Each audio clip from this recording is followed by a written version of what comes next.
Hi students, myself Deepak Derle. In this semester I will teach you subject DBMS 2. First of all, introduction about our course and syllabus. Our subject course code is BCA 232 and title of the course is Database Management Systems 2. Teaching scheme 5 hours per week. Then for this course we are having 4 credits. Examination scheme 30 plus 70, 30 marks for internal and 70 marks for external exam. Then the laboratory course along with this particular course is BCA 235 Database Management Systems 2 Laboratory. Now objective of the course: to understand advanced SQL features and procedural SQL, then to study concurrency control and crash recovery techniques regarding with transactions, then understand database security and learn different database systems architectures in the last chapter. Then course outcomes: after successful completion of this course, learner will be able to formulate SQL queries using advanced SQL features, means you can easily write nested queries, then perform database operations using PL/PostgreSQL. For that purpose you have to use different database commands, then compare and contrast different concurrency control and recovery techniques, then apply mechanisms for database security. At the end, analyze various database systems architectures. Now unit 1, relational database design. Total number of lectures 12. Here at the beginning we have to discuss PL/PGSQL language structure. In previous semester we are having database management systems 1, in which we have discussed various concepts regarding with PSQL, like clauses, order by clause, group by clause, having clause, then aggregate functions, then different data types used with PSQL, and important part is structure of PSQL or structure of PSQL as select from where, that we have to revise here, and we have to write simple queries as well as nested queries. Then at the second part we are having controlling the program flow, conditional statements, loops.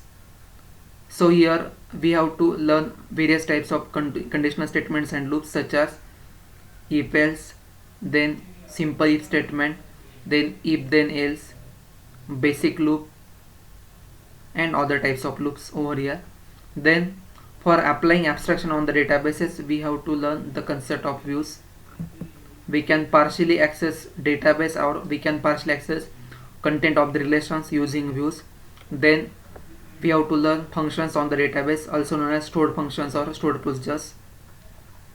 Again, syntax and examples for this. Again, based on functions we are having errors and exceptions as a new topic, in which we can catch compile time as well as runtime errors and exceptions. Then cursors. In our syllabus we are having two types of cursors, as implicit cursors and explicit cursors. After that, triggers. Again, two types of triggers, as row level and trigger and statement level trigger. This is all about chapter 1 or unit 1. Now unit 2, title transaction concepts. Total number of lectures 10. In this chapter or in this unit we have to learn definition for the transaction, then properties of the transactions as ACID. A means atomicity, C means consistency, I means isolation, and D means durability. Then states of the transaction like active, partially committed, aborted and fail. Then concurrent execution of transactions and conflicting operations. After that, definition for schedule, then types of schedules, then concept of serializability, its types like complete serializability and view serializability. Again, depend on that we have to learn precedence graph for serializability. Now unit 3, title concurrency control. Again, this unit is based on previous unit 2 as transaction concept. Total number of lectures 12. In this chapter we have to learn serializability by locks, different lock modes, then 2PL and its variations. Now 2PL means two-phase locking protocol, which contains two different phases as growing phase and shrinking phase. So these are the two phases. We have to discuss its variations like strict 2PL, rigorous 2PL, etc. Then multiple granularity locking protocol. After that, definition about timestamp. Then timestamp method for concurrency control, Thomas Wright rule. Then locks with multiple granularity, dynamic database concurrency, that is phantom problem. And at the end we have to discuss difference between timestamps and locking. After that we are having optimistic concurrency control algorithm and multi-version concurrency control algorithm. Then definition for deadlock, deadlock prevention, deadlock detection and deadlock recovery methods. After that we are having unit 4 as crash and recovery. Here we have to focus on, okay, total number of lectures 10. Here we have to focus on failure classification, means which are the different reasons because of which transaction get failure. And again we need to think about recovery of the data, means if transaction get fail and data loss occurs, then how should we recover the data, that we have to discuss in this particular chapter, crash and recovery. Again checkpoints. Along with it we have to use commands such as undo, redo and resubmit in this particular topic.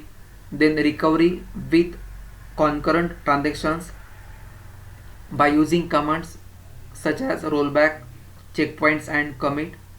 After that we are having log based recovery techniques, which is having two different types as deferred update and immediate update technique. We are having examples on these two techniques in our syllabus.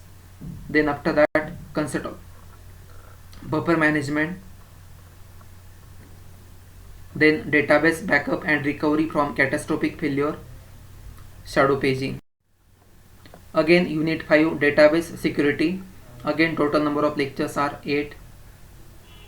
Here at the beginning, introduction to database security concepts, means why security is needed and which are the different alternative ways so that we can assign security for the databases.